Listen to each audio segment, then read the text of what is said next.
The date is August 31st, 2010.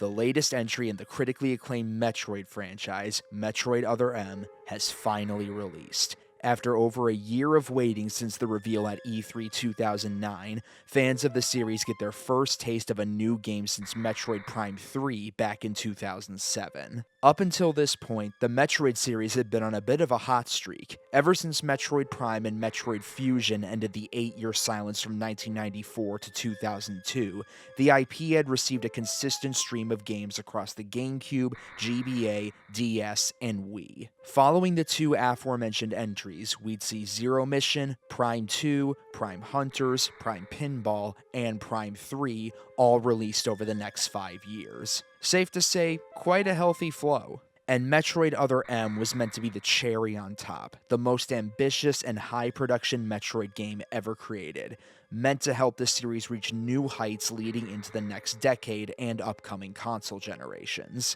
What instead came to follow would feel like a never-ending sleep. 11 years.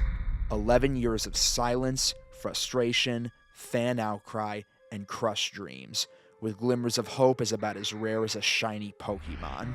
While the good times would eventually return, this is a saga Metroid fans will never forget.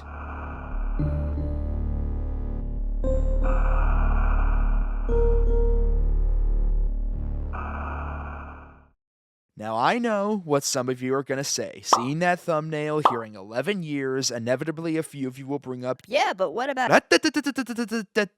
We'll get to it. For now, we should start with patient zero. Hello. You! So, you probably don't need me to tell you what a mess Metroid Other M ended up becoming. Lord knows there's more than enough videos covering this catastrophe. But to give a brief summary, what was supposed to be Metroid's greatest step forward ended up backwards long jumping up the stairs and blowing out the wall at the top. The game was plagued with weird-ass design decisions, a structure so linear it'd make Fusion blush, and biggest of all, a god-awful story. A terrible script combined with the baby, and the baby, or the baby, of the baby, or the baby.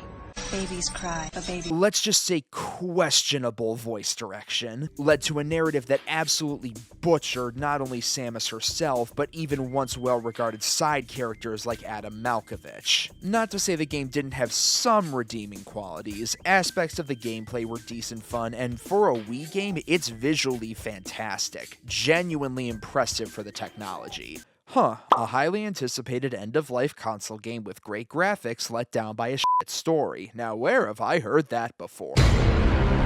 So in short, game not good, and game not good equals sales not good, resulting in Other M having its price slashed tremendously, with some people finding it for as low as $6.99 from the likes of GameStop. Naturally, when a game sells that bad and has that negative of public perception, the company would feel the need to step back a bit and reevaluate where the franchise is going. But hey, that's alright. Maybe take a couple years to reassess things and then drop a new game to wash the bad taste out of people's mouths. I mean, hell, just 2 years after Sonic 06 was slopped onto fans' plates, the fan-favorite Sonic Unleashed released. So fans probably just needed to be a little patient, as another game should surely come along to set things back on track. Oh, if it was only that simple. 2011 and 2012 were understandably seen as a wash for Metroid by most people. After all, Other M had only just come out in late 2010, so expecting another major title so soon was just pure copium. This was on top of both the Wii and DS making their way out the door for the 3DS and Wii U in the respective years, so developers were very likely only just getting accustomed to the new hardware. The only major points of interest over these years being that Metroid turned 25 years old in 2011. Yeah, happy anniversary. And in the Wii U launch title Nintendo Land, Metroid did actually get a mini-game as part of the collection titled Metroid Blast. And I mean, hey, it was one of the better received games in the collection. That's something, right?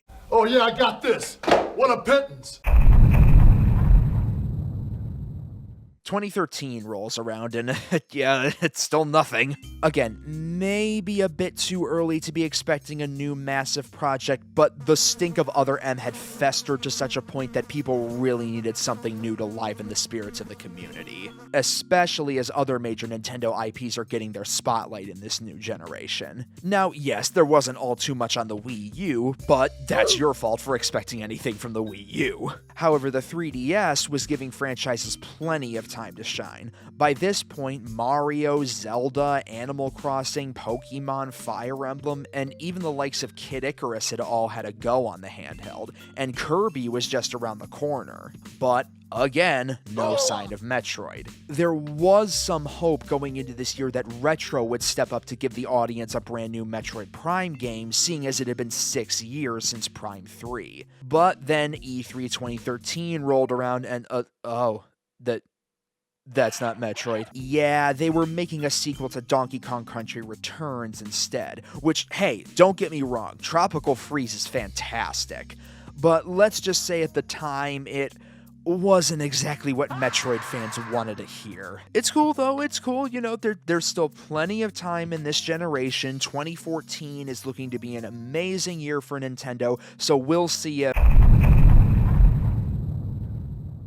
Okay, what the fuck's going on? 2014 is where the alarm bells really started to blare for Metroid. We were well into the 8th generation with games coming full force, although, again, on some consoles more than others, yet not a whiff of our favorite bounty hunter. Now, by this point, a lot of people are probably going to mention that a gap like this for Metroid is nothing new. Hell, I myself mentioned it earlier in this video that the franchise went on an 8-year hiatus from 1994 to 2002 following Super Metroid, which, while true, does ignore some important context from each situation. The long wait between Super and Fusion was in part due to the evolution of video games at the time. 3D gaming had just been brought into the mainstream, and as a result, a lot of companies didn't immediately know how to translate their 2D dominant franchises. Hell, this little shit took 30 fucking years to do it. Today, Junior? So it's more understandable why Metroid missed out on the N64 compared to the current silence. There's also the fact that people, actually liked Super Metroid.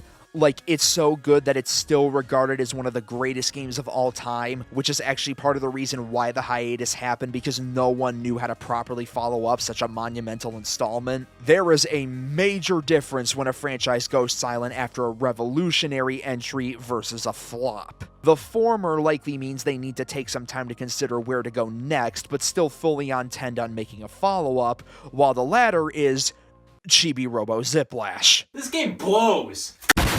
All of this not helped by the fact that Metroid was never exactly a chart topper in terms of sales. Other M, for as rough as it was, wasn't some notable outlier. Like, you compare this series' individual best-selling game numbers to the likes of Mario and Zelda, and, Ooh. That's kind of small. And those deep in the trenches of the internet were only hurt further by the unveiling of some sad news, as over the course of 2014, a game titled Project Valkyrie would leak online, which was revealed to be a Metroid game in development under Next Level Games before being ultimately shelved in favor of developing Luigi's Mansion Dark Moon, with the main evidence of such a project being this concept art of Samus in a very angular style unseen in the series prior. So, several years of silence, with the lasting memory being a despised bomb, on top of a notable title being internally canned instead to work on a much more lucrative IP. No, don't think that. It happens. Nintendo supported series for a long time that have sold way worse. It's okay. I'm sure with 2015, things will get better. It's time for the moment you've been waiting for.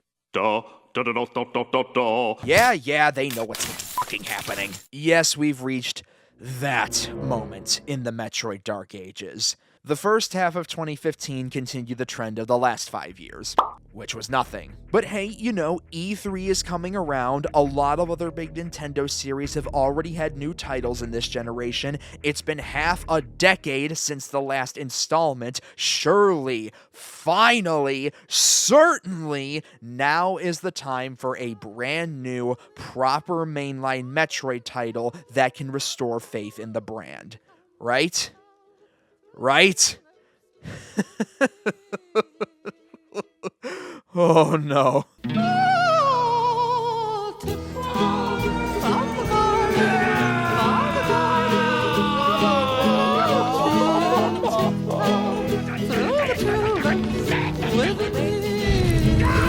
To say that Metroid Prime Federation Force is the most reviled game reveal in the history of Nintendo would be the understatement of the decade. And considering this is the same company that has had reveals such as Animal Crossing Amiibo Festival, Chibi Robo Ziplash, Paper Mario Color Splash, and Wii Music, that's saying a fuck of a lot. Literally within minutes of its announcement, this game was being completely ripped apart by Metroid fans and the wider Nintendo base.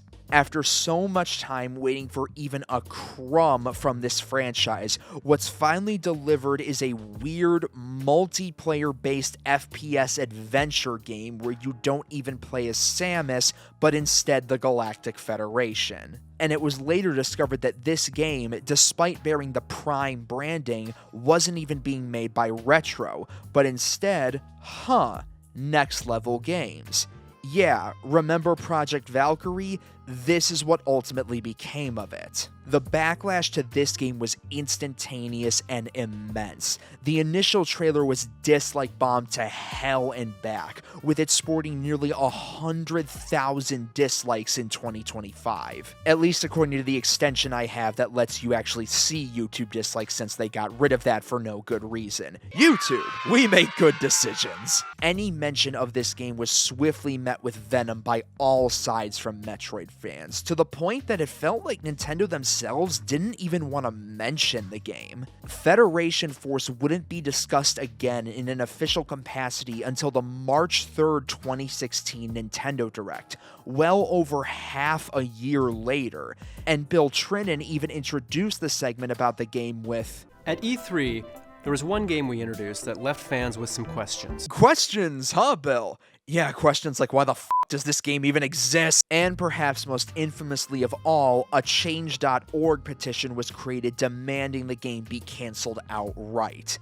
Yes, Metroid fans, despite not receiving any meaningful content in years, were so revolted by the mere existence of Federation Force, thousands would have preferred it be completely trashed. You can still view the petition today, with it being locked at just under 24,000 signatures. A lot of people will say this is an overreaction, and to be honest, it was.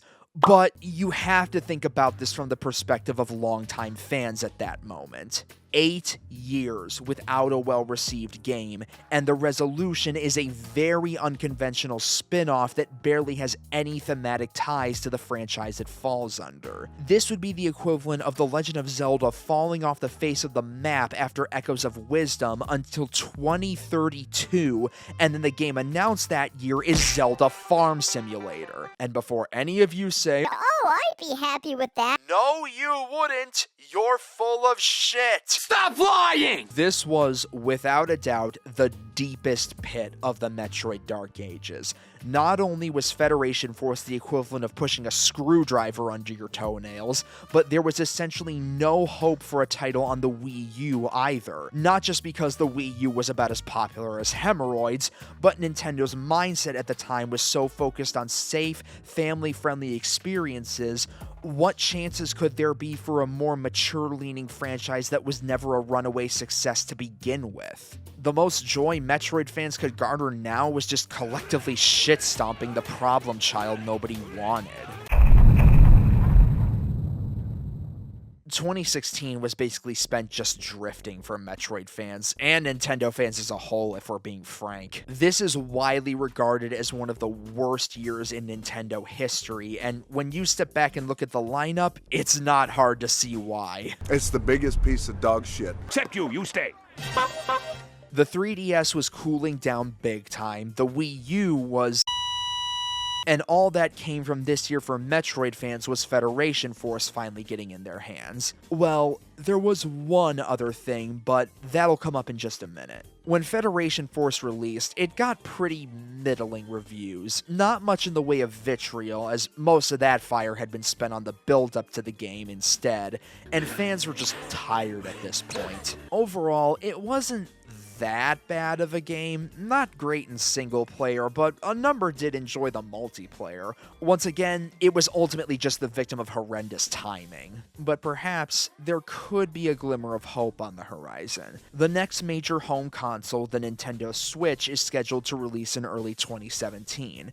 Maybe with the new console, the slate could be wiped clean, and after how much backlash there was against Federation Force, Nintendo has to know what the fans want by now. Perhaps this new console could be just the ticket to bringing the franchise back to its former glory.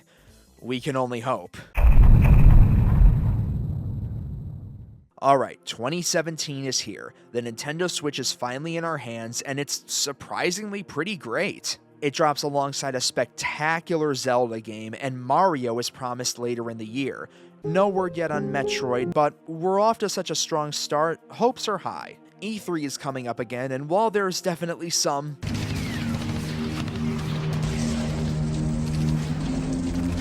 flashbacks, gotta keep our heads up. It'll be different this time. And it was.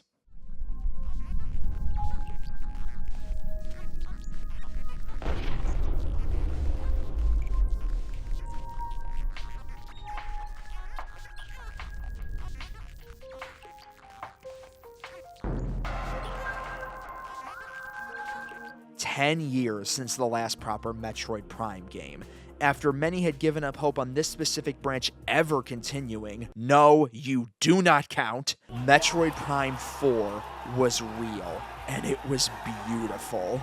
Well, at least knowing it existed was. There was no actual game, it was only a logo, but by that point, fans had been so starved this was more than satisfactory. But that's not all. After the proper direct, Nintendo continued to have a few more announcements later at the E3 show floor. These included a remake of Mario and Luigi's Superstar Saga, and, my god, Metroid 2!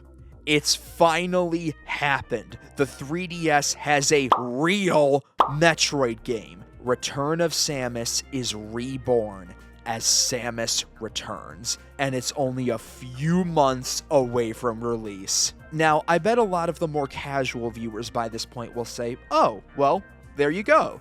You got Prime 4 and a new 2D game. Drought should be over. Why are you claiming it goes on for another 4 years? Well, context is key, my friends. It is true that Prime 4's announcement was awesome to see, but again, it was the bare minimum type of reveal. A logo and nothing more. And this would only be exacerbated by the myriad of problems that would plague Prime 4 later down the line. And as for Samus Returns, it was again a fantastic sight to behold.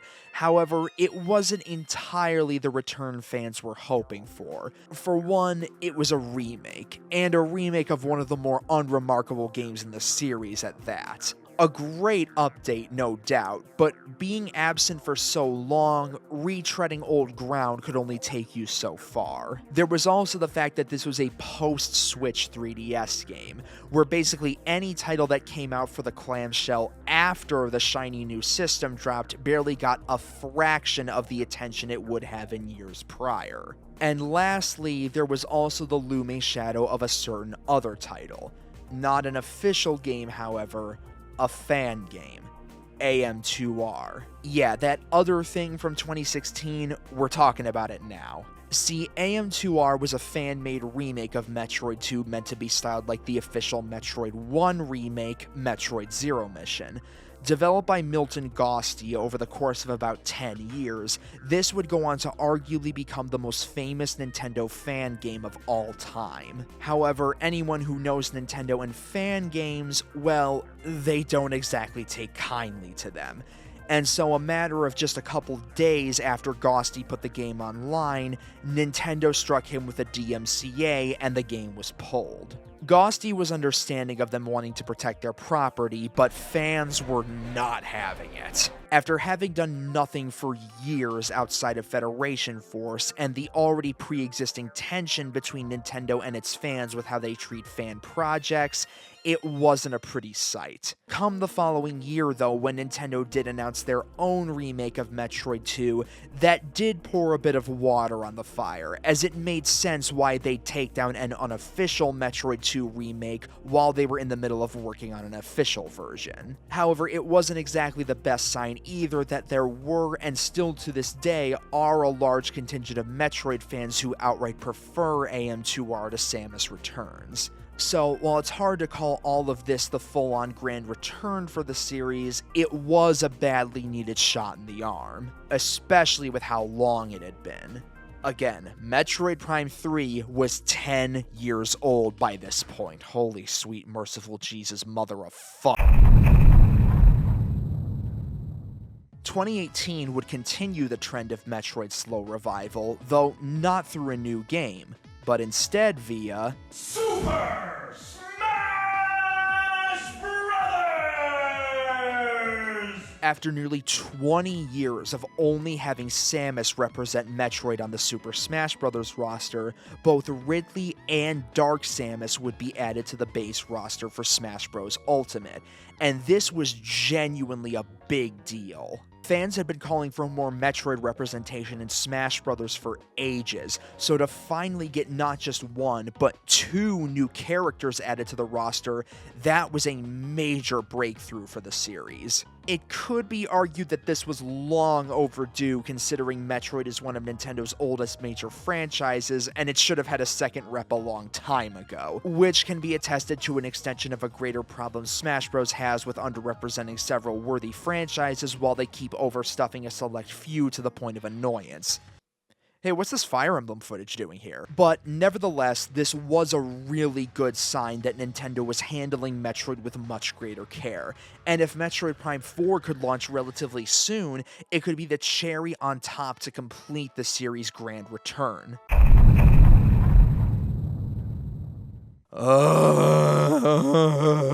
Yeah, so even in these more positive times, there were some speed bumps. At the beginning of 2019, a year and a half after the unveiling of Prime 4, Nintendo would unexpectedly drop a video on YouTube that effectively stated, "Look, development on Prime 4 isn't really going a way we're happy with, so we're going to be completely restarting from scratch. Our apologies, and we hope you understand." This did undoubtedly sting for Metroid fans, to effectively hear that the game was starting from square one, meaning it was going to be a long ways away.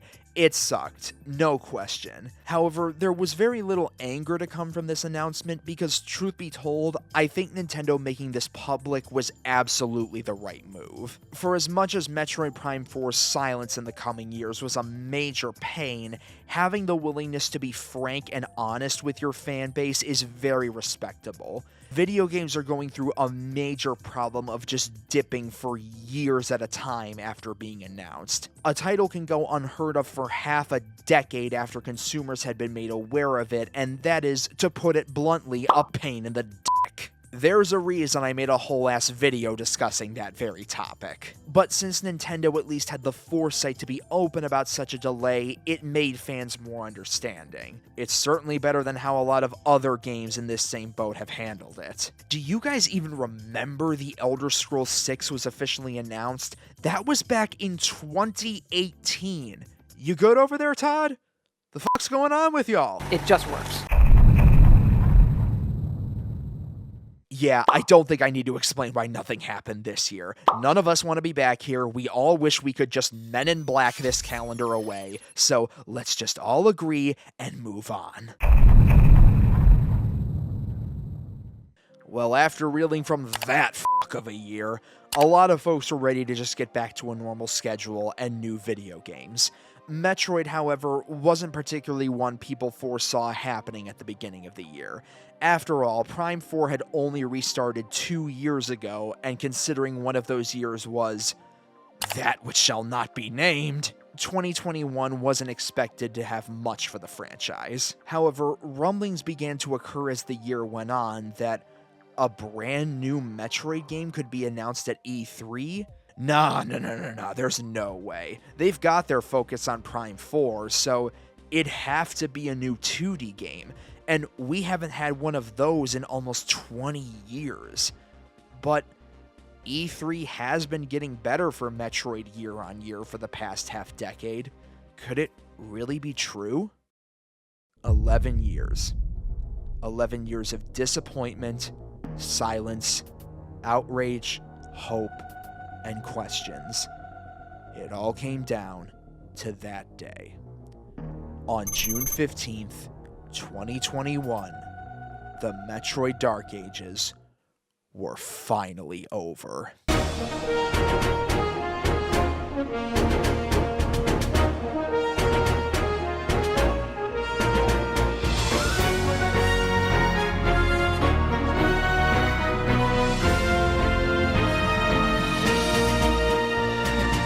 A brand new 2D game, the first one since 2002, properly continuing the story of Fusion, and all releasing just a few months from its announcement. It was perfect. Metroid was truly back, and has only continued to power on ever since. And funnily enough, it was all forecasted back in Metroid Prime 3. In a hidden message that could be found in the game, it read, "The Metroid Project Dread is nearing the final stages of completion." The last great game before Metroid's Dark Age predicted the title that would bring it to an end. Sometimes, reality really is crazier than fiction. Thanks for watching.